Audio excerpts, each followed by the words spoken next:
Добре дојдовте во За или против, јас сум Љупчо Светановски. Токму во За или против, денеска ќе зборувам со правникот и пратеник од редовите на ВМРО ДПМН Бојан Стојановски. Добре дојде. Благодарам за покана. Бојан, нема дена да не добиете некој непристоен предлог од СДСМ и од ДУИ, де едните ќе давале оставки доколку ги изгласате уставните измени, па потоа СДСМ ќе оделе на предвремени избори доколку нели исто така ги изгласате тие уставни измени. Еве, после толку време секојдневно нешто се случува, ве кандисали да ги изгласате токму тие уставни или неуставни можеби измени? Па ние многу јасно кажавме и ја користиме секоја прилика да го соопштиме тоа во јавноста, дека под овој диктат на овој начин нема да има промена на уставот со цел нели внесување на бугарите во уставот, и ги повикавме ајде веќе да престане ова веќе година и половина, сега ќе има промена на уставот, толку пратеници се преубедени и онолку пратеници, немаше потреба да чекаме до 18 август, некаде на крајот на јули самите ние иницииравме ајде да се одржи парламентарнава седница, да се свика пленумот и да видиме веднаш дали има 2/3 или нема 2/3. Сето надвор од тоа јас ќе го искоментирам кратко и ќе кажам дека е само замајување на јавноста и купување ден плюс. Доаѓа 18 август, уставните измени наводно нели тогаш ќе се стават на дневен ред. Очекуваш да тече работата како што треба, да ги стават, да гласате веднаш или нешто друго ќе биде во позадина? Не очекувам, бидејќи ете за јавноста тогаш една работа ќе стане многу јасна. Тоа е дека ВМРО ДПМН и пратеничката група и коалицијата која што е во нашата пратеничка група ќе има 44 гласа против усвојување на дневниот ред. Вистинското прашање е колку мнозинството ќе обезбеди за да гласаат за усвојување на дневниот ред. Затоа што гледате има една какафонија во јавноста, им фалеле 6, па овој Битики вели ние убедивме пратеници, веќе имаме 80, па сега Бујар Османи вели 8, па Пендаровски Стево кажува друга бројка. Тогаш една работа ќе стане јасна. Во самото усвојување на дневниот ред, веднаш потоа се ќе биде театар. Најверојатно ќе се пријават сите од СДСМ за збор, овие од ДУИ ќе им реплицираат, таа седница ќе трае максимум по деловникот 10 дена и кога ќе се исцрпи расправата, собранискиот спикер ќе рече ќе го одложам гласањето кога ќе се создадат услови. Условите се создадени, можеме истиот ден да ја завршиме работата. Ние кажавме, ако се толку храбри, ставете ги. Кога нема да се изгласат, единствената логика која што треба да се прифати како соодветна и разумна е да се распушти тој парламент, бидејќи оваа влада е влада само на едно прашање, не ниту едно друго. Од Илинден Наака влегува и во некој патриотски филм, да не речам, па те Зечевич јаваше коњи, создаваше некаква коњаница. Вчера имаше и манифест за нели патот кон Европската унија за преговорите со ЕУ. Дел од онаа приказка, да не речем повторно, на патриотизам, велат дека сега конечно дошло време на обединување. Сега ли им текна дека треба да има обединување и нели да бидат заедно со опозицијата, кога пред една година и еден месец можеби, нели? Велевте немојте да го правите ова што го направија, тогаш обединувањето беше настрана, сега наеднаш некој се сети на обединување. Видете, самиот манифест, самите изјави за повик на обединување се само еден политички производ за купување време. И како такво треба да се разбере, затоа што е несериозно, затоа што е неискрено, бидејќи не само пред година кога беа тие масовни протести, кога им велевме ние тогаш немојте да го прифаќате овој бугарски предлог по француски целофан, бидејќи не е добро. Ќе ги срушите позициите на Република Македонија и сите ќе имаме проблем. Они тогаш вознесени во сопствената слава, превзема обврски за кои што знаеа дека не може да ги реализираат и еве сега доаѓа да се плати цехот.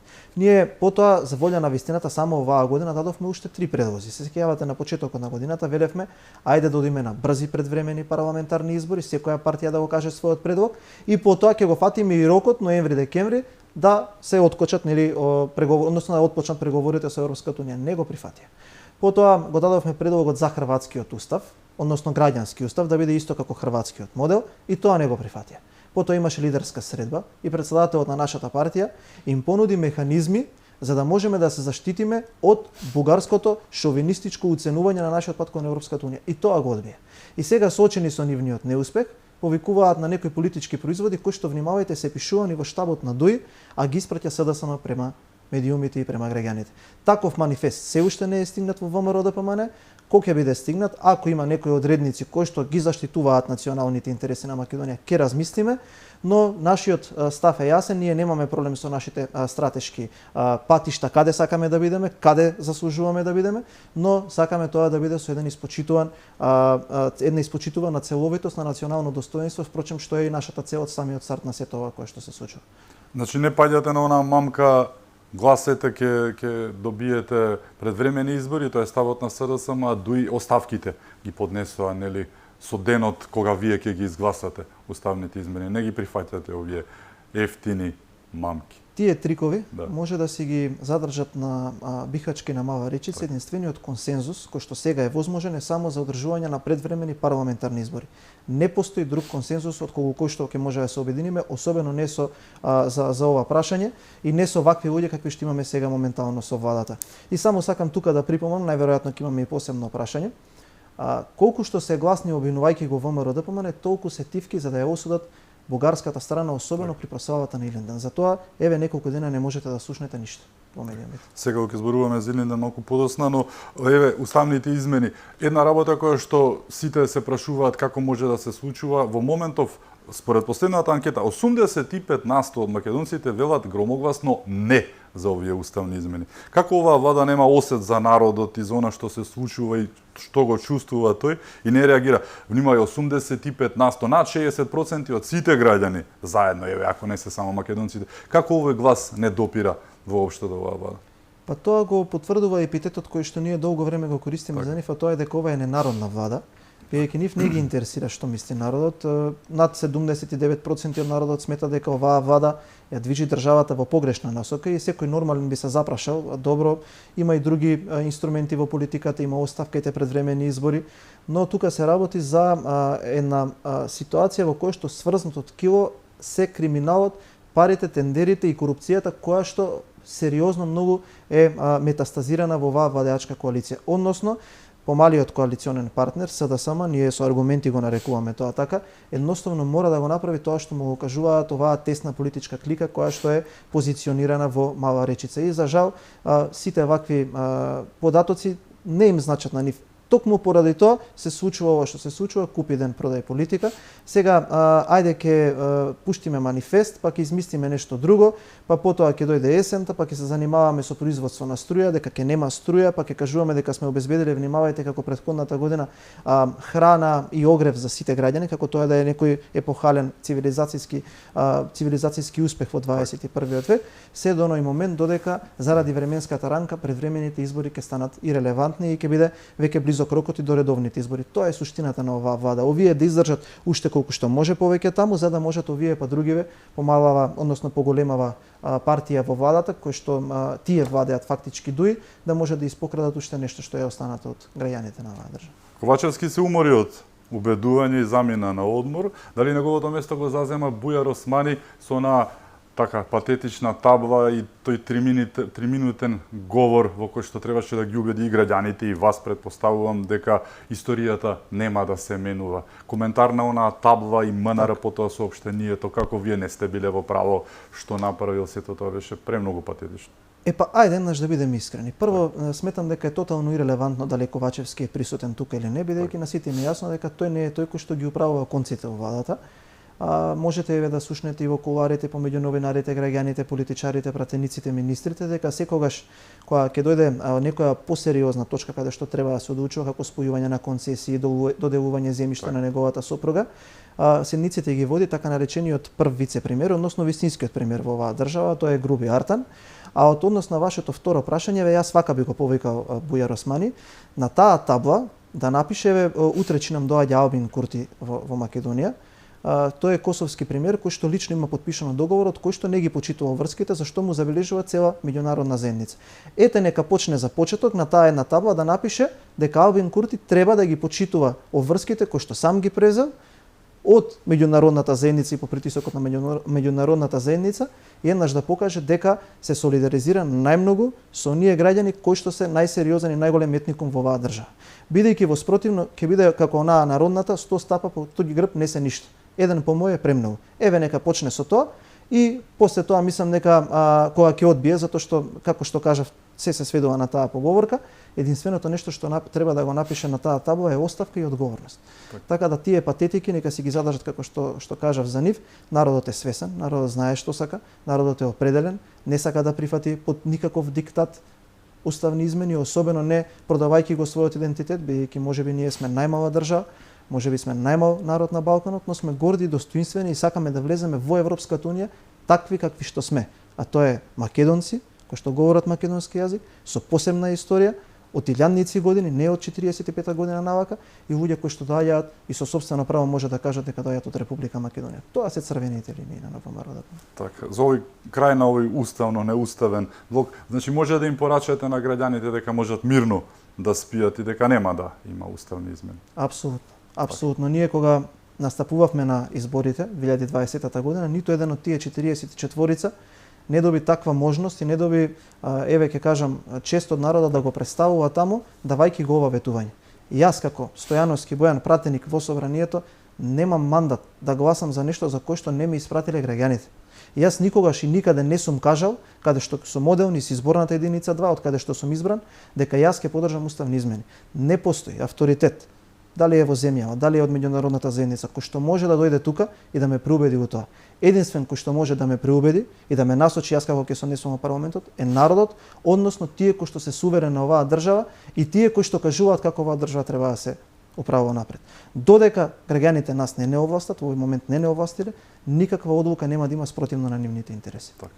Помина точно една недела од Илинден, Илинденското востание, 120 години чествувавме.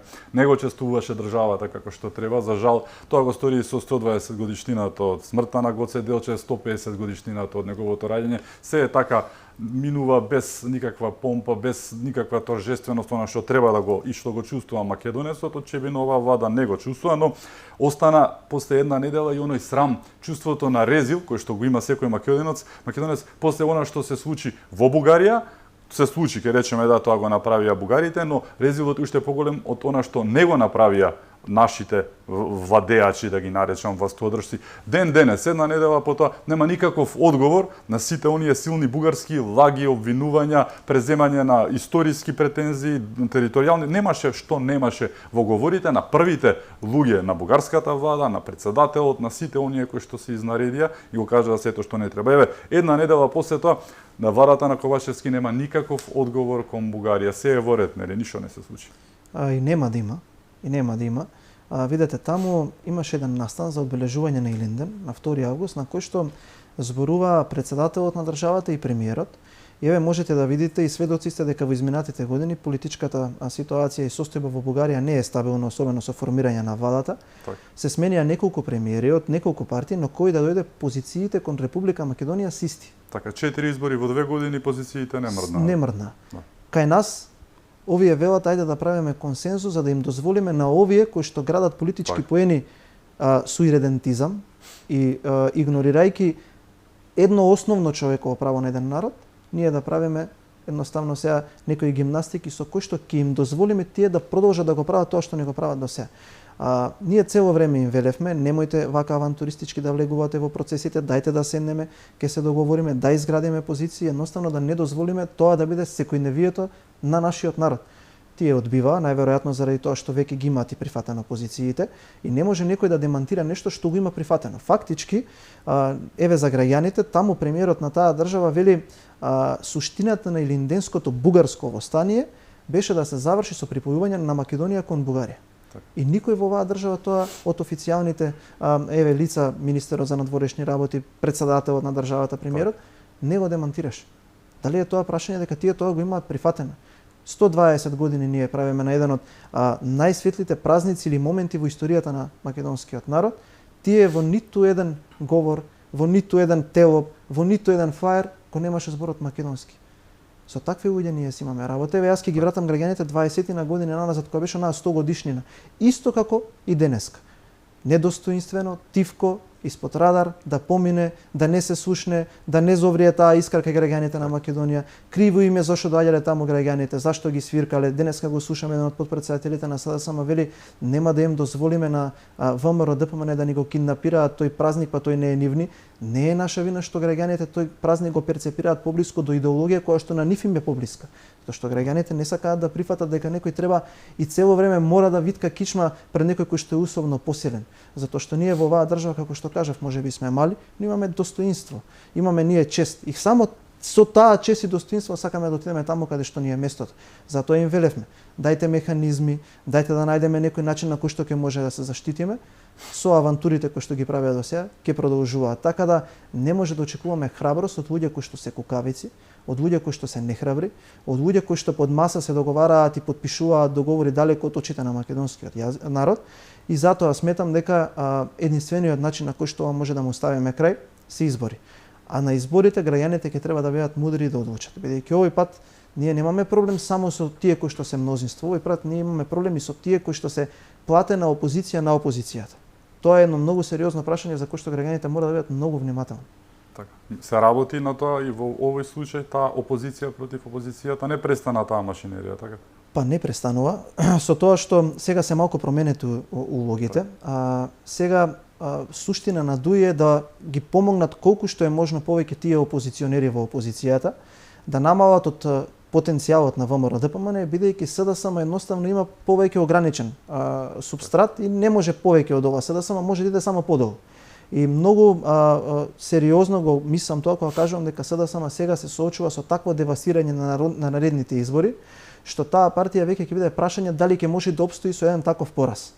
И сега поентата е на овие од Артан Груби и овие од Мала Речица да го намалат потенцијалот на ВМРО ДПМН со што ќе вадат авантуристи, кои што ќе ветуваат вселенски станици, кои што ќе бидат најголеми патриоти преку ноќ, кои што ќе ги повикуваат граѓаните да ги бранат македонските национални интереси, а први гласале во собранието за промена на името, луѓе кои што кажуваат дека 65% од граѓаните не може да си дозволат годишен одмор, а летуваат на елитни дестинации на секаде во светот. И тие со таа опозиција во опозицијата ќе се обидат да го ограничат потенцијалот на ВМРО ДПМН. Што е она кое што е важно? Граѓаните треба да знаат дека на наредните избори нема да има реприза тој ден. Тие 12 часа ќе се одлучува за судбината на нашата држава. И ова не е апокалиптично, ова не е ниту клише. Тие 12 часа ќе бидат клучни за тоа како оваа држава ќе се движи наредните години. Ако граѓаните сметаат дека ние ќе бидеме сигурни победници, дека не треба да излезат, тогаш тие паѓаат во замката условно кажано на мнозинството. Ако одлучат да гласат за некој од овие авантуристи, кои што треба да соберат 10 на 20.000 гласови, и потоа треба да знаат дека тој ден нема реприза, дека нема прв и втор круг, дека тоа што ќе го направиме на денот на избори, ако не гласаме за ВМРО ДПМН, тие последици ќе треба да ги трпиме и наредните години како што ги трпат овие 6 години. Затоа јас сум сериозно уверен во потенцијалот на македонскиот народ да ги препознае овие измамници и во наредниот период ќе видите како партии со статистичка грешка, односно луѓе кои што се тотални анонимуси ќе бидат први на топ листите на платени реклами, како ќе излегуваат на телевизија, никој во оваа држава нема да ги повика и да ги праша од каде вас се овие средства кои што ќе бидат од стотици илјади евра. Тоа е она кое што во моментов се спрема и кое што треба да биде нападнато на здраво македонско национално ткиво. Доколку те разбрав добро, СДСМ знаат дека ќе изгубат, се гледа и по анкетите, да не се лажеме со односот е честопати последните неколку анкети во низа е 2-1, можеби ќе се зголемува ако продолжат да работат како што работат досега, а ДУИ се плаши од ВМРО да добие над 60 пратеника? Апсолутно. Тоа е основниот страв. Тоа е основниот страв и стравот не е од тоа дека, видите, здраво е за секоја политичка партија која ќе биде повеќе години на власт да отиде во опозиција, да се ребрендира, да дојдат нови луѓе, да има нови политики. Тоа е здраво за целиот демократски простор. Тие не се плашат од тоа. Тие се плашат од одговорноста. Затоа што за прв пат некој нив ќе ги повика на одговорност. Тие луѓе кои што 20 години ги имаат киднапирано институциите на оваа држава, кои што одлучуваат кој ќе иде во затвор, кој ќе плаќа струја, кој нема да плаќа струја, некој ќе ги повика на одговорност. И ние сме многу блиску до таа бројка која што ја сме имале неколку пати во историјата. Токму ради тоа, овие се, како што кажав, тотално развластени, немаат никаков потенцијал и единствено нешто што имаат како можност за да се спасат, за да не одговараат овие од СДСМ, се безприговорно да ги слушаат овие од ДУИ. Тоа е во моментов вистината на македонската политичка сцена. Но добро е што дури и заеднички да настапат на изборите, како што тоа го заговара голем дел од СДСМ, односно СДСМ и ДУИ да имаат заеднички пратенички листи, ВМРО ДПМН на тој начин ќе биде уведлив победник. Така да сметам дека одговорот на тоа прашање е даден и веќе ние треба да почнеме да размислуваме како ВМРО ДПМН веднаш од првите седмици на влада како да ја нормализираме ситуацијата во оваа држава, додека во СДСМ и ДУИ треба полека сериозно да почнат да разговараат како ќе ги препремаат своите одбрани пред реформираните македонски судови.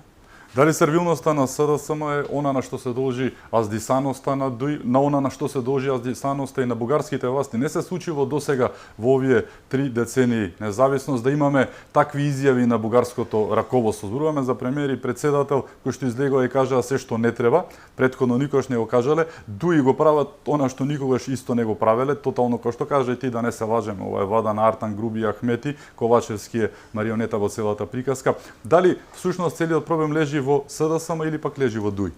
Па ја мислам дека проблемот вака најсериозно лежи во сервилноста на едниве да прифаќаат се што им кажуваат други.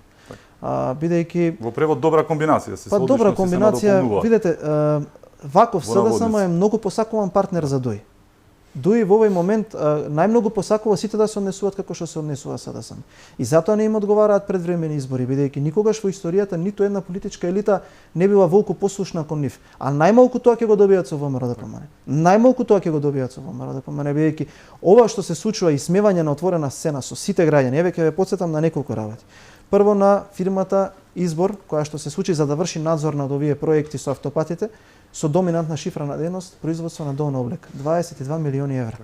Потоа видовме какви недоветни изјави се даваа кога јавноста виде дека братот на вице-премиерот купил деловен простор во центарот на Скопје. Потоа продажбата на хотелот со цена колку една гарсонјера во Скопје.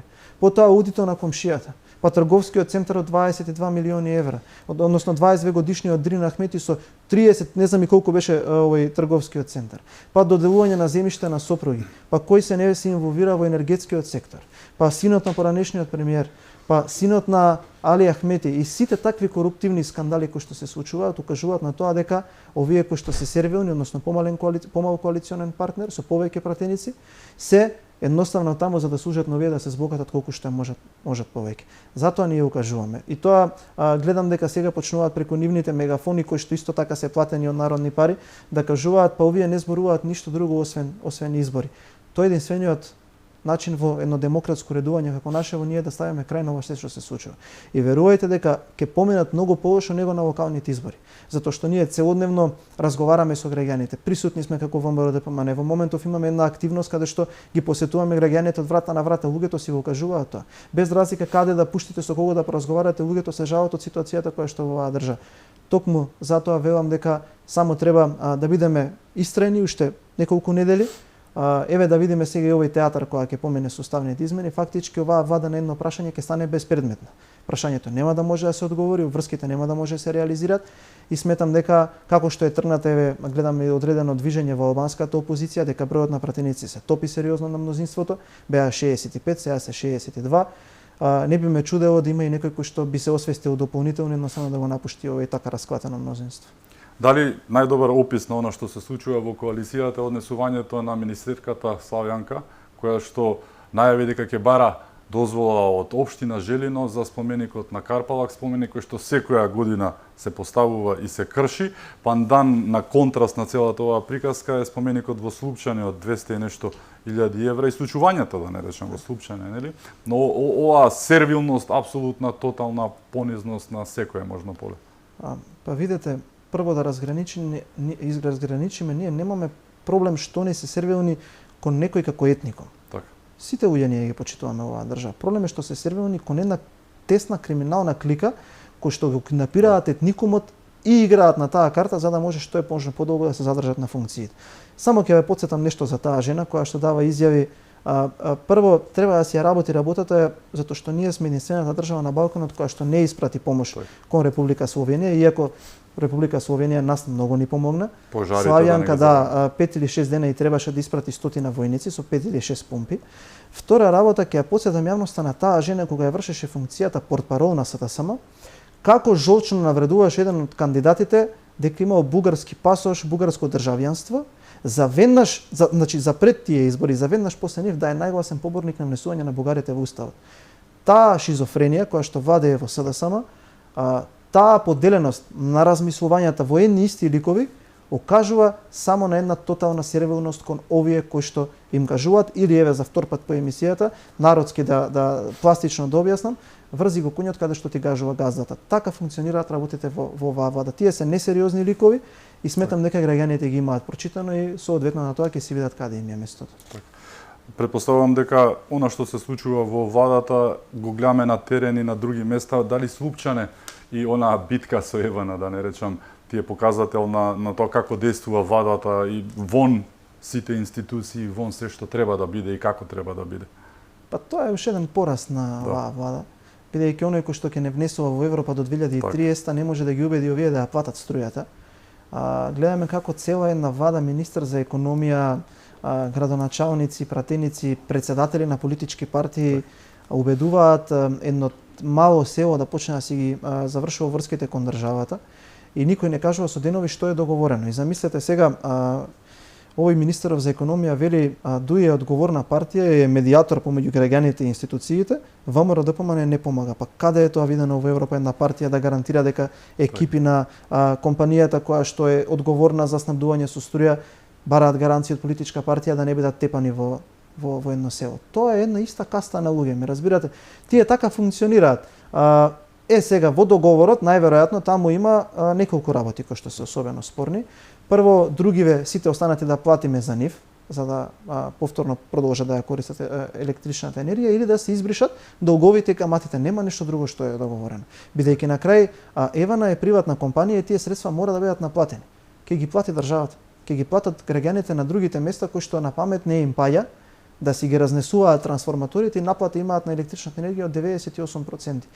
Тоа однесување е поттикнато токму од овие кои што 20 години владеат со оваа држава и се неказнети. И сега кога гледаат граѓаните дека некој како Голтар влегол во политиката и станал милионер и комшијата му дава да вози на користење Ауди од 80.000 евра, сите ќе се повикуваат на таа неказнивост, а токму овие криминалци за такви некои си стотици гласови ги прават и ги стимулираат тие однесувања од граѓаните. Така да можете ве граѓаните слободно да видат дека ние имаме влада која што не може да се справи ниту со неплаќање струја на едно село, а не би сакал да помислам на посериозни предизвици.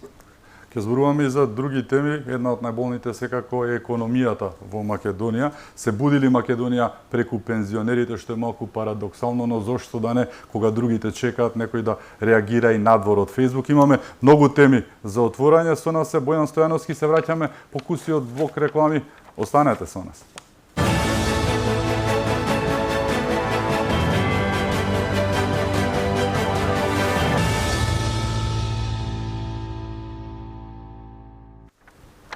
Се враќаме во за или против. Наш гостин е пратеникот Бојан Стојановски. Бојан, суството е на колена веќе подолго време, има рекордни 1% доверба според последната анкета, но од време на време не забораваат и да не потсетат зошто тоа е така. Зборуваме овој пат за апелација, за случајот со убиецот на 11-годишната Магдалена од Велес, човек кој што со подейство на алкохол помина со двојно поголема брзина и му ја симна пресудата од 18 на 8 години. Уште еден показател, за жал, за она каде живееме. Па сметам дека е нечовечка и катастрофална таа одлука. Еве само да ја потсетам јавност и на уште еден немил настан кој што се случи недалеко од тука, каде што беше усмртено едно младо момче на 25 години, кој што бил родител на едномесечно бебенце и за кој што сторителот на тоа дело му досудија истото таквите судови домашен куќен притвор. И сметам дека тоа е тотално поигрување и со судбината на луѓева, но тоа е она ниво на кое што оваа владеачка коалиција го спушти судството во Република Македонија. Еве ќе се сетите 2015-16 година беше активно онаа шарена револуција, каде што носеше парола нема правда, нема мир. Тогаш на релевантните мерења на јавното мислење ќе го споменам Републиканскиот институт ИРИ, кој што сега тие се анкети кои што се општо прифатени од сите чинители во државата. Ова правосудство има рейтинг од 1% доверба помеѓу граѓаните, тогаш било негде 40-45%. Ние за 7 години не само што не сме направиле никаква суштинска реформа и мерка, туку дополнително како држава сме успеале да го срушиме и така кревкото судство. Еве ќе потсетам на неколку работи. Прво на специјалното јавно обвинителство. Како почна, како заврши. На оние кои што имаа можност да го управуваат јавното обвинителство за организиран криминал. Русковска, па сега овоја бази на кој што овие одуи му се качени на глава. Онаа која што е сега претседателка на Уставниот суд Добрила Кацарска и пресудите, срамните пресуди кои што таа жена ги носеше по нарачка. И ова одговорно го тврдам. Потоа дојде оној кој што е поселен на Алка, Љубомир Јовевски, кој што замислете во собранието вели не чувствувам обврска да дадам оставка и покрај тоа што има 1% доверба. И замислете, тој господин година и половина е во хибернација и чека да биде избран за уставен судија. Кога ќе видите кој се не е избран за судија во изминативе 6 години, вие не можете да очекувате ништо друго освен едни вакви срамни пресуди. Зошто? Бидејќи во Македонија судството се користи за доминантно две работи: за пресметување со политички неистомисленици и за доделување на поблаги казни на оние кои што од ваши противници треба да ги направите ваши сојузници. Ние имаме случај со криминалци, ноторни криминалци кои што испокрадаа милиони евра од овој народ, кои што не се санкционирани. Вие можете да видите дека имаме еден криминалец кој што беше фатен како бара рекет, потоа усмрти човек исто така од Кичево према Гостивар на патниот правец, сега можете да го сретнете секој ден во една од охридските плажи. За тоа постојат овие судови и токму поради тоа, тој 1% доверба, граѓаните го даваат кај тие кои што не заслужуваат ни тоа да го имаат. Најверојатно е во рамките на статистичка грешка. Затоа не опоменеа холандската амбасада, американската амбасада, дека многу средства се вложени во судиите, но тоа се беше демантирано со една срамна театарска представа во судскиот совет, каде што малтене тие таму не се испотепаа за тоа кој ќе продолжи да биде председател, па можевте последниот пат да видите како еден чекаше до последно дали ќе даде оставка за неговиот син да биде избран за судија. Имаме ние случаи во кои што деца на председатели на собрание, на министри сегашни се избрани за судии и за обвинители. Така да не може повеќе од ова. Не може повеќе од ова и едноставно тоа е една од причините заради која што неколку силни земји членки на Европската унија се кријат позади Бугарија и таму не чекаат сосема други ветоа од ова кое што го имаме сега. Затоа ние велевме, треба една силна и одлучна акција во реформите, прво од тука да започнеме, па понатака да идеме и во другите сфери на општеството, затоа што каде да допрете има трулеш, има корупција, има метастаза на негативни особини и има непотизам од невидени размери. И уште една работа се вика двојни аршини. Двојните аршини токму еве во судството зборуваме, ако се сеќаваш за оние експресни судења на патриотите од 27 април, кој што по 14 часа минуваа во судница, реагираше дури и Страсбур и светските институции, но токму она што ја спомнам што сега е председателка на Уставниот суд немаше проблем со тоа. Од друга страна имаме судења како она за Лидија Димова, чинам, така колку време трае тоа судење, зборуваме за европски пари, украдени од Еразмус програмата, потрошени на магариња и фризерници, никому ништо. Или пак оние минорни казни што ги добиваат, го спомна и Кичесно, во целата таа приказка се Рашковски и компанија кој што нели доби некаква пресуда или нешто, па тука е Ден Дончев кој што пред сите броеше пари, никому ништо. Оние укинати пресуди, буквално аболиција јавна на поранешниот председател и премиер на државата Заев, кој што нели беше ослободен и за пуч и за подкуп, аболиран за 10 случаи сите тие работи. Оние двојни аршини кои што му пречат на народот. Знаеме ако отидеме во суд што не чека доколку не платиш рушвет или пак ако не си партиски поврзан со некого заради заврши работа. За жал тажната вистина за Македонија. Тоа е точно. И тука сакам да кажем еден момент кој што ние многу често го споменуваме. Апсолутно е се онака како што кажавте вие, Димова Лидија никој не знае до каде е предметот и покрај таму што има признание на вина од еден од вмешаните кој што беше водач на шарената револуција, човекот призна дека правил криминал. Понатаму можете да видите како смешно се случува да се одлагаат судењата или во недоглед да се закажуваат рочиштата за да може делата да застарат за генералните секретари на владата, за оние кои што се вмешани во криминал. И само ќе ја потсетам еве јавноста на една грда слика од не така неодамна, кога основното право на секој кој што е обвинет беше загрозено, тоа е да има простор и време да ја подготви одбраната. Малте не ние имаме луѓе кои што од 5 работни дена во неделата 5 дена беа во судници за различни предмети и покрај тоа што како што кажавте вие Страсбур реагираше дека треба да им се даде простор на луѓето да ја подготват одбраната. Тоа беа маратонски судења, тоа беа судења во кои што се случуваше театар на однапред познати пресуди, само времето им се губеше на луѓето и можам да ве потсетам на тоа дека тие велеа дајте веќе луѓе осудете, не ова што се случува едноставно не може да се издржи затоа што напред се гледа која е намерата. Но од друга страна тие луѓе треба да знаат дека голем дел од судеите, голем дел од оние кои што се во судските совети или обвинителите таму се избрани противзаконски, затоа што многу голем дел од нив не ги исполнуваат условите. Таквите кадри се бираат во собранието, во комисијата за избори и именувања и ние сме имале безброј реакции дека таму се бираат луѓе кои што не исполнуваат елементарни услови. Или конкретно имавте сега еден последен случај каде што една обвинителка која што е разрешена од Советот на јавни обвинители бива повторно член на Советот на јавни обвинители за таа да одлучува кој треба да биде разрешен. Една работа треба да знаат, за сите средства кои што ги наплатиле, а не ги исполнувале условите, ќе треба да одговараат. И многу сериозно ние кажуваме дека не само што ќе се случи одреден ветинг, не само што ќе се реформира по многу признати меѓународни стандарди, многу луѓе ќе треба да објаснат зошто носеле такви пресуди, а тие што молчат ќе треба да објаснат зошто молчеле. Зошто не е возможно за едни да биде на начинот како што кажувате вие екстра брзо да се завршуваат процесите, без прифаќање на судски докази, на фалсификување докази. Имавме еден таков случај каде што обвинителка фалсификувала доказ, а од друга страна за други да се прогледува низ прсти. И ќе гледате смешни изјави конкретно од ДУИ како тие се први за ветинг на функционерите и нив најмногу им одговара нивните функционери да при вакви обвинителства и судови. Еве последниот пат беше скандалот со вработување на снаата на овој кој што е јавен обвинител за организиран криминал Абази, која што прво била вработена во Министерството за политички систем, а потоа префрлена во АИК. Очекувате тој да отвори истрага? Очекувате оние на кои што тие му се качени на глава, тој за нив да одговори или да поведе некаква истрага? Еве, ја повикувам јавноста да ми каже кога во последниве години и пол или две, и тоа не е случајно тоа што го кажувам, виделе некаква истрага или пресконференција на обвинителството од еве следниве обвинители.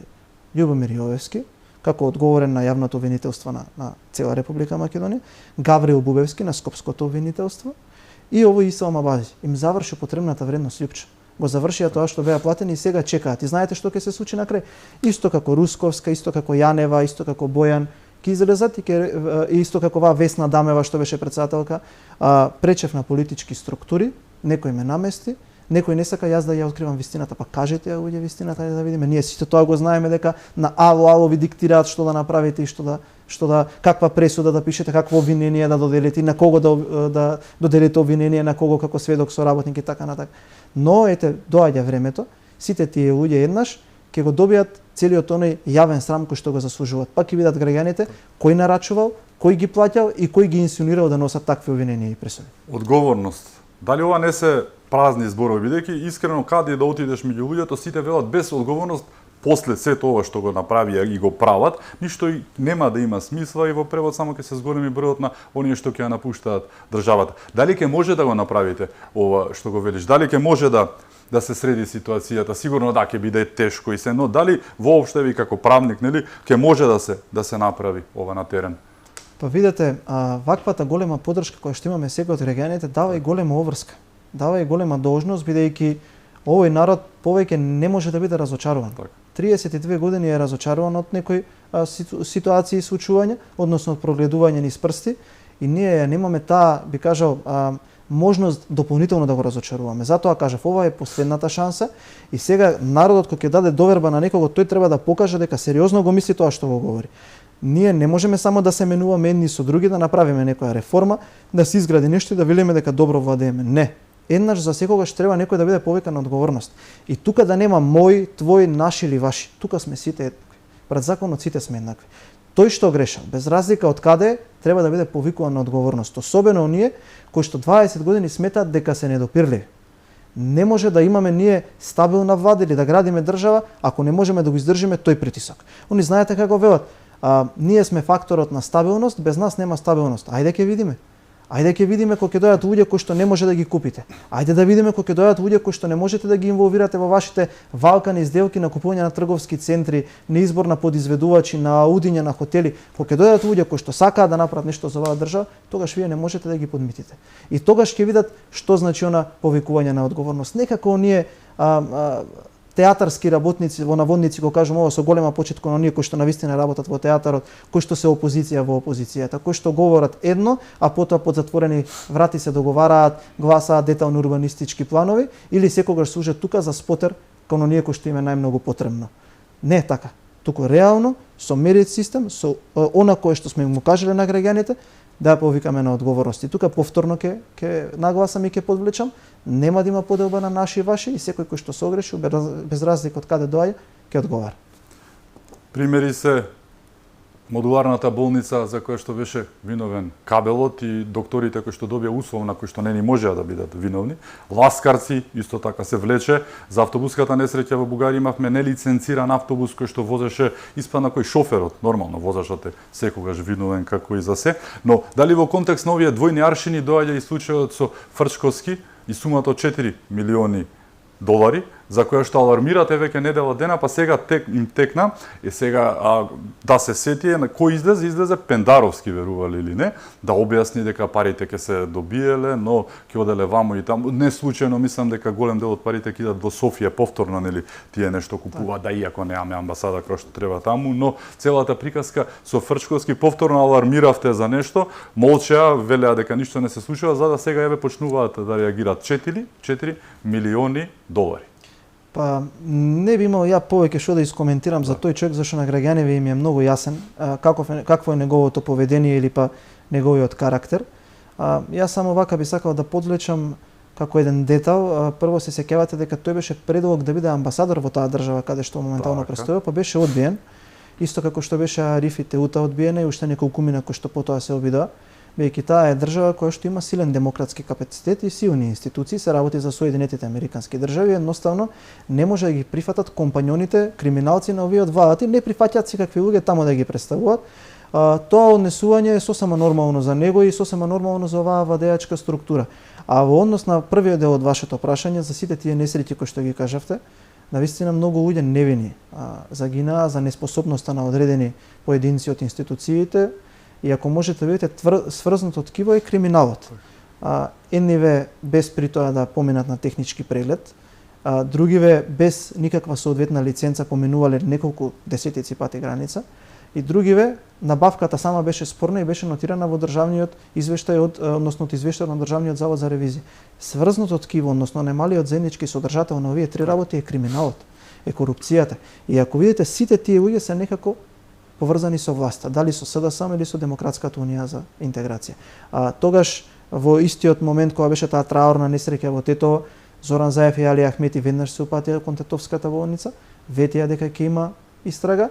Докторот кој што бил одговорен на смена за кој што тетовци без разлика на националност излегоа на протести затоа што никого не вратил, сакаа да го вметнат во една таа мрежа на луѓе кои што се обвинети и замислете, никој не понесе одговорност. Ниту за Беса Транс, ниту за несреќата кај Ласкарци, ниту па за модуларната болница во Тетово. Само во Македонија со ваква власт може да се случи да загинат невини луѓе и никој за притоа да не биде однесен во затвор. Се буди ли народот? Факт е дека врие на сите страни. Еве, излегоа пензионерите, најмалку очекувано според многумина во ова топло лето, но почна да пука филмот можеби кај најстарите, од друга страна па и нели со искуство и обезбедени, како така необезбедени заради државата која што им ги накачи пензиите за цели 6%. Еве, излегуваат пензионерите, дали тие можеби ќе звучи смешно, но предводници на нешто да бидат токму пензионерите, како гледаш на ова нисколарите, веќе честопати повторувана реченица, пензионерите започнуваат револуција, некој вели нашега, но можеби не е баш така шега. Па видете, во многу градови луѓето излегоа и изјавите кои што јас ги проследувам се навистина сериозни. Денеска имаше една вознемирувачка изјава, каде што една жена во незините златни години вели, еве помине летото, лубеница немам пробано.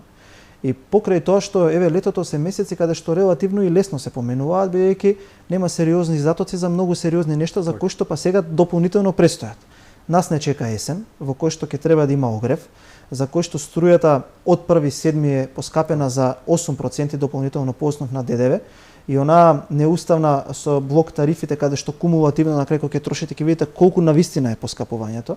Потоа, по основ на онаа даночна реформа, прехранбените производи ќе поскапат од 5 до 13%, зависно кој прехранбен производ. Они велат, а основните прехранбени производи нема, но основни прехранбени производи најверојатно ќе бидат 4-5 артикли, додека велат луксузните ќе поскапеле, ама луксузни производи не се бисквити, наполитанки, гумени бомбони. Тоа се нешто кое што во секојдневните артикли граѓаните ги користат. Понатаму денеска можевме да видиме за огревното дрво, просечната цена во македонски шуми е 4.500 денари. А нема ни да го има. Нема ни да го има. А додека на другиот пазар е па сигурно над 5.500 денари. Што беше и сега кога ќе се спојат сите овие три работи и кога ќе се додаде 6% покачување на пензиите за кои што пензионерите бараат враќање на стариот модел од времето на ВМРО ДПМН да се врати, за да им се покачи пензијата, вие можете да видите колку всушност тоа покачување ќе биде почувствувано од страна на тие кои што го добиваат. Или, еве, јас тука би сакал да отворам една друга тема. Тоа е она покачување за платите за администрацијата од 10%. Сакам да го потсетам синдикатот на една друга работа пред не многу време од сега, мислам дека беше претходната година или пред две, не можам точно да се сетам. Исто така на 1 мај излегоа Тренчовска, Битики, прославуваа заедно со синдикалците за да потоа бидат брутално изважени. На овие луѓе, јас го поздравам подпишувањето на колективниот договор, не може да им се верува. Повторно ќе изважат и повторно ќе ги остават работниците на цедил. Тоа 10% покачување на платите е ништовно со сите овие фактори кои што претходно ги кажав. Храната ќе стане уште поскапа, струјата заради зголемуваната потрошувачка за огрев едно или друго ќе биде уште поскапа и на крајот како еве шлак би кажал на таа целата папазанија која што еве ова се случува, ќе биде недостатокот на електрична енергија или покачувањето на парното кое што во овој момент ние повторно не успеавме да се спремиме за таа сезона која што ни предстои. Се уште не е кажано за колку ќе покачи парното, тоа го чекаат како честитка од септември да им го кажат на граѓаните, така да сметам дека многу потешко ќе се живее во оваа држава од септември натака. Поминаа 2 месеца скоро откако го поднесовте тој предлог закон за намалување на ДДВ-то токму на дел од продуктите што ги споменавте, бевте токму ти координаторот на пратеничката група. Собранието немаше слух за такво нешто како и власта не допира тоа до нив никако, нели? Гласаа против и можам да кажам за жал во последното ова соочување со мнозинството, тоа беше некаде на крајот на месецот јули, мислам дека беше 31, односно 30 јули. Разговаравме на Комисијата за европски прашања за оној нов закон поднесен за додадена вредност, каде што овие производи треба да поскапат. Ние поднесовме неколку амандмани. Прво, храната за тие производи да биде 5%, да не се покачува, а за некои да се намали дури и на 0%, затоа што сметавме дека државата треба да се откаже од приходите да им помогне на граѓаните. ДДВ-то на електричната енергија од 18% да се намали на 5%, со тоа струјата ќе се намалеше за 13%. Огревното дрво да се намали од 18 на 5%, за да има 13% намалување на цената, и сето тоа беше одбиено. Единствен амандман кој што беше прифатен беше за пелетите, цената на пелетите и печките на пелети да биде од 18 на 5%, само заради тоа што Сдруженијето на увозници, производители и дистрибутери успеа да направи јавен притисок, за кој што сам се матираше овој вице-премиерот за економски прашања и велеше, односно кажа, ако пратеници ве поднесат амандман, ние ќе го прифатиме. ВМРО ДПМН веднаш поднесе амандман, потоа овие од СДСМ исто така го препиша и го поднесоа и на крај се договоривме, ете луѓе, дајте за народов е добро, не водете инат, дајте прифатете го ова што го нудиме за да им олесниме на граѓани. Инаку ништо од тоа кој што ние го баравме не го прифатија. Затоа што нив им е важно да имаат повеќе приходи, затоа што ова данокот на додадена вредност е данок на потрошувачки, тие средства вагаат во буџетот. Каде ќе се трошат тие пари, на граѓаните им е јасно. Лоша перцепција или сите заборавивме на Бехтел и Јенка, веќе никој не го споменува ова, ретко од време на време, премногу афери со кои што сме бомбардирани, буквално секојдневно стануваме кафе, нова афера, поминал ден од пладнето, уште една и слично, но заборавивме ли на Бехтел и Јенка или не? Па мислам дека не е заборавено, мислам дека граѓаните добро вака се сеќаваат и со исклучила деталност ги следат сите оние скандали кои што се случуваат. Еве само да кажеме, денеска се исплатени нови 7,2 милиони евра кон тој конзорциум. Вкупно до сега 175 милиони евра, а дури и таблата која што беше само плачена, рамката само рамката е оставена, нема ниту една шајка закона, ниту една лопата не е фрлена, нема почнато со асфалт, нема почнато со пробивање на трасата, не е почната експроприацијата. Законите кои што се носеа се особено криминални, има таму сериозни индици за злоупотреба за купување на земјиште сега за да може државата потоа да го преплати, дека се договараат локации на самите делници и фактички во овој момент ние имаме најмногу скапо платен имагинарен автопат кој што не постои на терен. И јас би кажал дека таквите проекти во светот некаде се покажале како добри, некаде се покажале како лоши, но треба да отпочнат, затоа што сепак тоа ќе го платят граѓаните. Тие потпишаат договор кој што е таен, договор кој што никој не го знае и за сите овие административни доцнења ние ќе треба да плаќаме пенали. И тоа наш ќе не кошта над 2 милиарди евра. Тоа ќе биде според нас ако продолжат овие да управуваат со тој проект најголемата плячка на векот која што се случува во оваа држава. Граѓаните ги уздвоиле тие средства, граѓаните тие средства ќе ги издвојат преку задолжувања кои што ќе треба да ги платиме со камати за тие автопатишта да останат. Вака како што се замисли на начин на кој што почнале, едноставно нема да се изградат, а само парите ќе бидат искрадени. Еден предлог како влада која ќе дојдете да направите едно истражување и некои мерки да донесете за оние што ги купиле месец, два, три, да речам, или половина година земјиштата на кои што ќе се движи нели автопат од трасата, да видите многу криминал, претпоставувам дека ќе легне, а знам и на чија адреса ќе оди на една партија со 3 букви почнува на Д, така? Па јас ќе ви ја Да кажам на ДУИ. На ДУИ и видете одговорен на управувачкиот комитет за израда на тие патишта, повторно симптоматично е првиот вице-премиер. И таму не само што тие земјишта ќе бидат купени и продадени на државата по висока цена, сите дивоградби ќе бидат купени по пазарна вредност. И тоа они го легализираа со закон. Тоа значи дека во моментов, доколку некој почне да гради нешто, како дивоградба, и доколку трасата му поминува, знаеме кој ќе ја проектира трасата и кој може да знае каде ќе поминува, тој ќе биде исплатен исто како да има направен објект легален, кој што е легален и кој што е изграден по ПИЕС. Така да, затоа кажав, законите за кои што се донесени со европско знаменце, за кои што и евроамбасадорот ГИР реагираше, се направени така да може од оваа држава криминално да се испумпаат средства. И тука нас не ни е крив ниту еден конзорциум, затоа што тие се приватна компанија, имаат за цел да го завршат тоа и да имаат профит. Тоа е јасно. Но законите, на начин на кој што се донесени, генерираат супер корупција, не корупција, супер корупција. И таму лежат неколку стотици милиони евра кои што ќе бидат брутално искрадени од овие луѓе доколку им дозволиме. Затоа они нема да можат да го завршат автопатот Кичево Охрид 7 години. Затоа овие автопати кои што готови им ги оставивме, правеа циркузи со чочици, со по една година чекаа само да се исчисти, да поминат камиони кои што ќе ја исперат трасата, која што беше готова, а сега ќе гледаме како 3 автопати 100 километри во должина нема да бидат завршени, а парите ќе бидат искрадени. До крајот на годината постои можност уште 100 милиони евра да бидат префрлени на тој конзорциум. Внимавајте. Само за една година колку средства за автопат за кои што не постои ниту еден милиметар, би рекол. Може би и рамката ќе ја снема во меѓувреме. Па секако. Железна предпоставувам ќе ја. Да, па ќе најдат и таму некој интерес. Так. Бојан, на крајот сте што се вели на ова 6-7 годишно веќе, нели, што се случува нешто во Македонија, оваа Голгота, но ве очекува уште многу работа, нели, на крајот е најтешко. Да. Кои се и што се следните чекори на опозицијата, дали може да го знаем? Секако дека да. Сите инструменти кои што ни ги дава демократијата ни стојат на располагање и сериозно размислуваме на создавање на многу сериозен притисок. Сега на 18 прво ќе стане јасно дека сето она кое што владата го создаваше како завеса едноставно не постои. Планираме повторно при завршување на оваа активност која што ви кажав да посета на граѓаните уште посериозно да се вложиме. Од септември до моментот додека тие избори се одржат без разлика кога и да бидат, сакаме да бидеме помеѓу граѓаните, да им објасниме, да се соочиме со критиките. Нашите градоначалници даваат се од себе. Навистина многу проекти ќе бидат реализирани до крајот на годината, бидејќи сега се завршија процесите на ребалансирање на буџетите. Луѓето се оставени сами на себе и од тоа што го имаат прават чуда и навистина треба да бидат поздравени.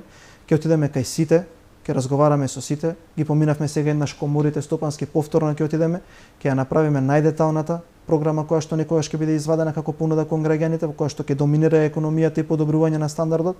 Ќе кажеме како ќе го подобриме стандардот, како ќе ги оправиме сите ситуации во општеството, со рок, со превземена уврска, со испланиран буџет и кога тоа треба да се заврши, затоа што ние сметаме дека ова е последната шанса за оваа држава и дека треба конечно при дадената шанса сите политичари да се однесуваат одговорно. Да не правиме работи кои што досега биле правени и веќе видени, да не бидеме несериозни во должността која што ќе не даде народот, туку едноставно да ја превземеме и да работиме 24 часа за да можеме оваа држава колку што е можно побрзо да ја застанеме на нозе, бидејќи граѓаните се уморни од празни ветувања, уморни се од зборови, уморни се од тапкање по рамо, им треба концезна, конкретна акција која што ќе може да видат дека некој навистина се грижи за нив. Така да од ВМРО, ДПМН и коалицијата може да очекуваат многу големо присуство на теренот, разговор со нив, заедно правење програма и успешен настап на наредните избори. Пратениците се на одмор со тој и ти беше на одмор? Не, пратениците не се на одмор, сите се во Република Македонија, сите се помеѓу граѓаните како што можев да кажам. Зборуваме за опозицијски. Зборуваме за опозицијските затоа што чекаме еве таа седница да дојдат да ја свика, да дојдеме, да им покажеме на граѓаните дека сите заедно стоиме позади тоа што го кажуваме година и половина, дека нема промена на устав под никаков диктат, дека кој да дојде едноставно ние само можеме да се поклониме пред волјата на народот. Така да ќе продолжиме со работа веднаш штом ќе го свикаат парламентот, можат и утре, можат и вечерва ако сакаат, ние сме сите тука и ќе бидеме сите на број гласајќи така како што народот сака. Така, бевте во Македонија, останувате во Македонија? Да, во Македонија сме. Убава ни е Македонија, така. Па најубава. Така, и јас и бев во Стругатич и нам беше до Охрид, толку. да. Добре, убаво е. Ти благодарам што беше мој гост. Ти благодарам за поканата. Ми беше чест. Ви благодарам и вам што бевте со нас, да сте ни живи и здрави и секако чувајте се многу.